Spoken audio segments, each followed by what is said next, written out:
नमस्कार. स्वाभिमानी TV news चॅनलच्या बातमीपत्रात आपलं स्वागत. साक्री तालुक्यातील बडसाने सतमाने फाटा येथे नवीन 3311 केव्ही उपकेंद्राचे पालकमंत्र्यांच्या हस्ते झाले भूमिपूजन. साक्री तालुक्यातील बडसाने येथील सतमाने फाटा परिसरात नवीन 3311 केव्ही 20 उपकेंद्राच्या उभारणीसाठी भूमिपूजन सोहळा उत्साहात पार पडला. जिल्ह्याचे पालकमंत्री जयकुमार भाऊ रावल यांच्या हस्ते या उपकेंद्राचे भूमिपूजन करण्यात आले. या उपकेंद्रामुळे बडसाने व परिसरातील गावांना अधिक दर्जेदार व अखंडित वीज पुरवठा मिळण्यास मदत होणार आहे. दरम्यान शेती, उद्योग व घरगुती ग्राहकांच्या वीज विषयक अडचणी दूर होण्यास हातभार लागणार आहे. परिसरातील वाढती वीज मागणी लक्षात घेऊन महावितरणतर्फे हा महत्त्वाकांक्षी प्रकल्प राबविण्यात येत आहे.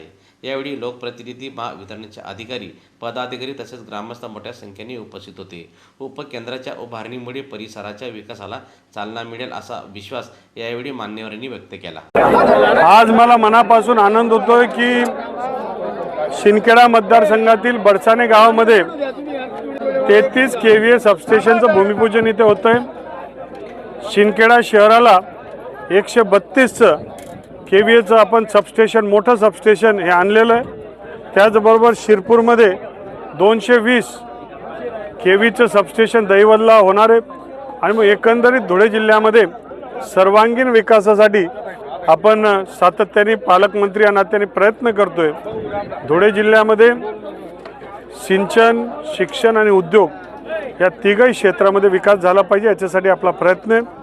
ऊर्जाच्या संदर्भात सोलर हब होत असताना हे सोलर हबचा वीज ही पहिले आपल्या जिल्ह्यातल्या लोकांना मिळालं पाहिजे, हा प्रयत्न आपला आहे. आणि म्हणून याच्यासाठी आम्ही हे मोठं केंद्र इथे, ऊर्जेचं केंद्र इथे उभं केलं.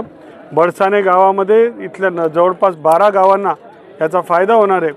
आमचे कडरा असेल, बडसाने असेल, सतमाने असेल, छावडी असेल, या सगळ्याच गावांना, दुसानेचा भाग असेल, आमचे डोंगराळे असेल, या सगळ्या गावांना याचा फार मोठा फायदा होणार आहे. आणि म्हणून शेतकऱ्यांच्या मनामध्ये आनंद आहे की लवकर एक सबस्टेशन तयार होईल. विहिरी आपण मागच्या काळात दिल्या आहेत, ऊर्जा पण मिळेल, तर सिंचन, शिक्षण आणि उद्योगाला चालना मिळू शकेल. मी महाराष्ट्र सरकारचं, देवेंद्र फडणवीस साहेबांचं मनापासून आभार व्यक्त करतो की धुळे जिल्ह्याला विकासाचं मॉडेल म्हणून त्यांनी विचार केला आणि त्यांनी विशेष योजनेमध्ये धुळे जिल्ह्याला लागू केलं आहे.